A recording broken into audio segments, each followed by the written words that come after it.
Oman আযলামু মিম্মান ইফতারা আলাল্লাহি কাযিবান আও কাযযাবা বিআয়াতিহি ইন্নাহু লা ইফলিহুজ যালিমুন।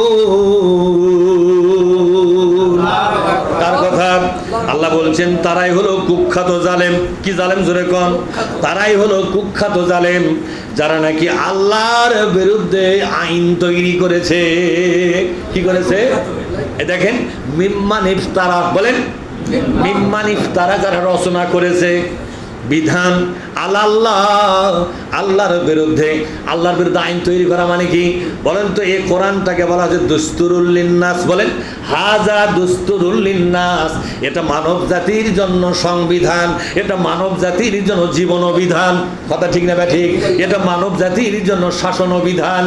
এই শাসন বিধান থাকার পরেও, এই জীবন বিধান থাকার পরেও, এই সংবিধান থাকার পরেও যারা নতুন করে সংবিধান লিখলো, নতুন করে জীবন বিধান লিখলো, নতুন করে শাসন বিধান লিখলো, নতুন করে আইন বিধান লিখলো, আল্লাহ বলেছেন এরা আমার কাছে কুখ্যাত জালেম হিসেবে গণ্য হয়ে গেল। এরা জালেম। এরা কি জোরে কর? আর এই জালেমদের পক্ষে যারা আছে তারাও জালেম। ঠিক কিনা বলেন? এই জালেমদের পক্ষে যারা আছে তারাও জালেম। কিভাবে জালেম? এই জালেমদেরকে কোরআনের ভাষায় বলা হয়েছে তাগুত। কি বলা হয়েছে? তাগুত। এখন আসেন, তাগুত বর্জন করা ছাড়া ঈমান আনলে সেই ঈমান বাতিল হবে। আচ্ছা বলেন তো, আপনার ঈমান যদি বাতিল হয় আপনার আমল কি বাতিল হবে না? ঈমান হলো আমলের এক। ঈমান হলো আমলের কি? ঈমান কিন্তু এক। ঈমান হলো আমলের ফাউন্ডেশন এক। এটা বুঝতে সহজ হলো, এক যদি থাকে তার ডানে যদি শূন্য বসান কত হয়? তাহলে ঈমান আনলেন, আপনার ভাগ্যে আপনার আমল নামায় কত লেখা হলো? এক। একের ঈমান আনলেন, এক হয়ে গেল। এবারে নামাজ আদায় করলেন, ডানে একটা শূন্য পড়ে গেল, কত হলো? এবার রোজা করলেন, আর একটা শূন্য বললো, কত হলো? এবার হজ করেছেন, আর একটা শূন্য, তাহলে কত হলো? এভাবে যত ইবাদত করবেন, যত বন্দেগী করবেন, যত ভালো ভালো কাজ করবেন, প্রত্যেকটা ইবাদতের জন্য একটা করে শূন্য আমল নামার মধ্যে লেখা হবে। যেরকম ঠিক না? যত শূন্য লিখবে মান বাড়বে কি বাড়বে না? কিন্তু কোন একটা অন্যায়ের কারণে, কিসের কারণে? যেরকম কোন একটা অন্যায়ের কারণে আপনার ঈমানটাকে আল্লাহ বাতিল করে দিল, কিন্তু ডান দিকে 10,000 শূন্য জমা হয়ে গেছে। কত হাজার? ওই যে বাপ মায়ের সেবা করেছেন তার একটা শূন্য বসেছে, মানুষকে পানি পান করালেন তার একটা শূন্য বসেছে, ইফতারি করালেন, সেহরি করালেন, কত মানুষের খেদমত করলেন বাজার, কত মানুষের আপনি সেবা করলেন, কত কাপড় চোপড় দিলেন, কত এতিমের মাথায় হাত বোলাইয়া আদর করেছিলেন। ঠিক না বা ঠিক? কত মায়ের দুঃখ বুঝে দিয়েছিলেন, কত রাস্তাঘাট নির্মাণ করে দিয়েছেন, কত মসজিদের টাকা পয়সা দিয়েছেন, কত মাদ্রাসা, কত এতিমখানা দেখাশোনা করেছেন, এতগুলো ভালো কাজ করেছেন।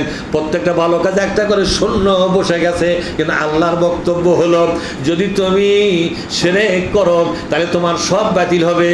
আর একটা হলো, তাগুতের সাথে তোমার সম্পর্ক থাকলে সর্বপ্রথম তোমার ঈমানটা বাতিল হবে। ফামায়াকফুর বিত্তাগুত, বলেন, ফামায়াকফুরু বিত্তাগুত ওয়া ইউমিন বিল্লাহি ফাকাদ ইসতামসাকা বিল উরওয়াতিল বুসতা লা ইনফিসামা লাহা ওয়াল্লাহু সামিউন আলিম। কোন আল্লাহু আকবার। আল্লাহ কি বলেছেন? ঈমান আনতে চাও তোমরা? আমরা কি ঈমান আনতে চাই? সূরা হুজরাতের মধ্যে আল্লাহ কি বলেছেন শুনছেন? ইয়া আইয়ুহাল্লাযীনা আমানু আমিনু বিল্লাহি ওয়া রাসূলিহি, তোমরা আল্লাহ আল্লাহ রাসূলের উপর ঈমান আনো। ও ঈমানদারেরা, কি বলছে? ইয়া আইয়ুহাল্লাযীনা আমানু, এই ঈমানদারেরা, আমিনু বিল্লাহি ওয়া রাসূলিহি, আল্লাহ আল্লাহ রাসূলের উপর ঈমান আনো। সুম্মা লাম ইয়ারতাবু, ঈমান আনার ব্যাপারে কোনো সন্দেহ করো না, কোনো বিষয়ে যেন সন্দেহ না থাকে। ওয়া জাহাদু বিআমওয়ালিকুম ওয়া আনফুসিকুম ফি সাবিলিল্লাহ, ঈমান আনার পরে সর্বপ্রথম দায়িত্ব হলো ইসলাম বিজয়ের জন্য জিহাদের ময়দানে নেমে যাওয়া। কার কথা? আল্লাহর কথা। আমি কি বানায় বলতেছি নাকি? সূরা হুজরাত 49 নম্বর সূরা। কত নম্বর? 49 রোল নম্বর হলো 49। কত? আমি তো দাগ নম্বর সিএসি আর দাগ নম্বর খতিয়ান নম্বর সব মাঠ পর্চা সব তো বলে দিচ্ছি, ঠিক না ভাই? ঠিক। আপনি সুযোগ পেলে দেখে নেবেন। 49 নম্বর সূরা হুজুরাত। কি নাম জোরে কন?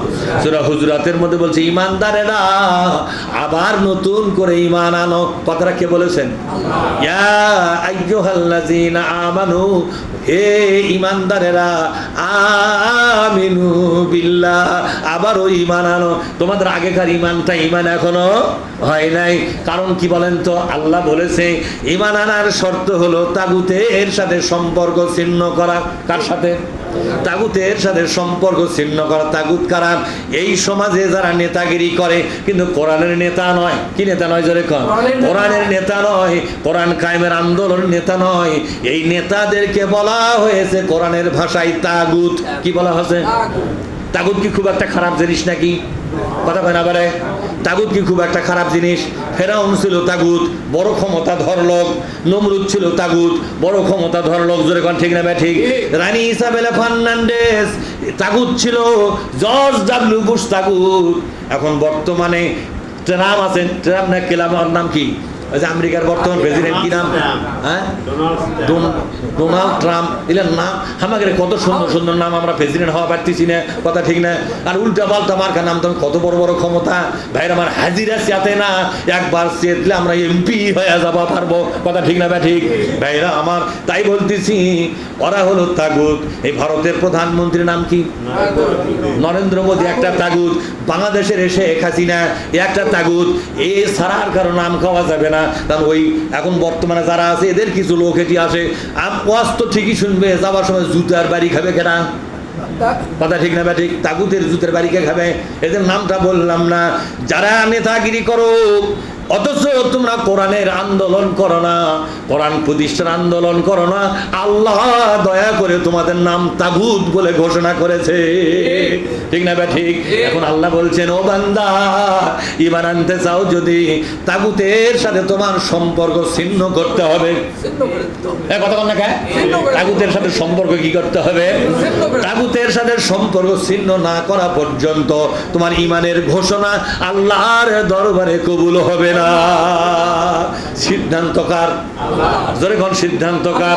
তাহলে ঈমান বাতিল হয় তাগুতের সাথে থাকার জন্য কিনা? জোরে কোন? ঈমান বাতিল হয় তাগুতের সাথে থাকার জন্য। সুতরাং আমার ভাইয়েরা, তাই আল্লাহ তাআলা বলছেন তারাই কুখ্যাত জালেম যারা আল্লাহর বিরুদ্ধে, আল্লাহর কোরআনের বিরুদ্ধে বিধান যারা লেখে তারা হলো তাগুত। তারা কি? জোরে বলুন।